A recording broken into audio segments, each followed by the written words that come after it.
L'âme doit totalement mourir à elle-même. On doit mortifier sa volonté dans tous ses choix.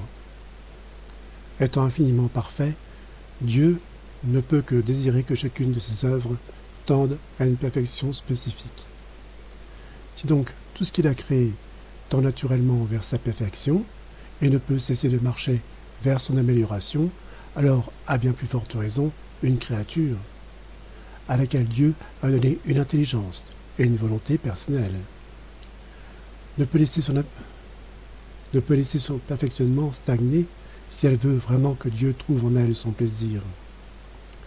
Créé par Dieu à son image et à sa ressemblance, l'homme peut atteindre la plus haute perfection s'il s'applique à se conformer à la volonté de Dieu et à correspondre aux grâces qui lui sont accordées par lui.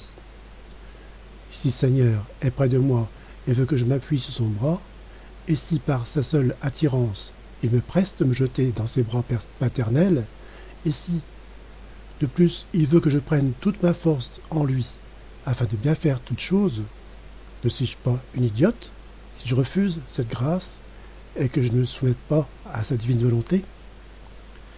C'est pourquoi, moi, plus que toute autre créature, je crois qu'il est de mon devoir de toujours suivre mon adorable Jésus. Lui me dit, par toi-même tu es aveugle, mais n'aie pas peur. Ma lumière, maintenant plus que jamais, sera ton guide. Je serai en toi et avec toi pour faire des choses merveilleuses.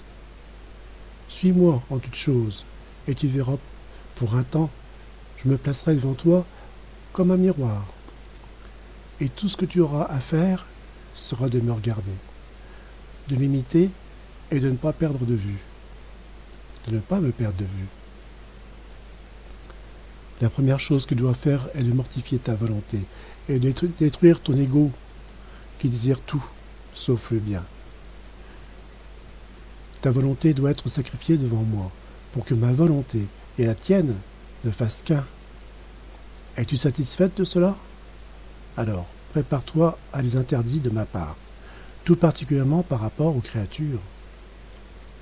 Jésus m'a dit, comme le vent fait bouger les pétales de la fleur, qui laisse ainsi voir le fruit minuscule qui se développe, ainsi notre volonté est notre volonté des parties de son expression personnelle. Quand viennent les mises en garde, je dois me conformer, par exemple, si je ne me levais pas immédiatement à mon réveil le matin, j'entendais intérieurement sa voix me dire « Tu te reposais confortablement pendant que je n'avais pas de lit ?» Mais plutôt ma croix. « Vite, vite, lève-toi, ne sois pas si complaisante. » Et si je portais mon regard trop loin, quand je marchais, il me grondait en disant « Je ne veux pas que ton regard s'étende au-delà du nécessaire, afin que tu ne trébuches pas. » Si je me trouvais dans la campagne, entouré de plantes, d'arbres et de fleurs variées, il me disait « J'ai tout créé par amour, pour toi, et toi, par amour de moi, refuse-toi ce plaisir. » Si, à l'église, je fixais mon regard sur les décorations sacrées, il me réprimandait en disant « Quel délice y a-t-il pour toi, à part moi ?» Si en travaillant, j'étais assise confortablement, il me disait « Tu es trop confortable. Tu ne considères pas que ma vie en fut une de souffrance continuelle ?»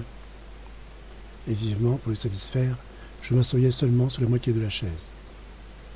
Si je travaillais lentement et paresseusement, il me disait « Dépêche-toi et viens vite demeurer avec moi en prière. » Occasionnellement, il m'assignait un travail à faire dans un temps donné, et je me mettais à l'œuvre pour lui plaire. Quand je ne venais pas à bout de ma besogne, je lui demandais de l'aide. Plusieurs fois, il m'aidait en faisant le travail avec moi, afin que je sois libre plus tôt. Généralement, pas pour me divertir, mais pour avoir plus de temps pour la prière.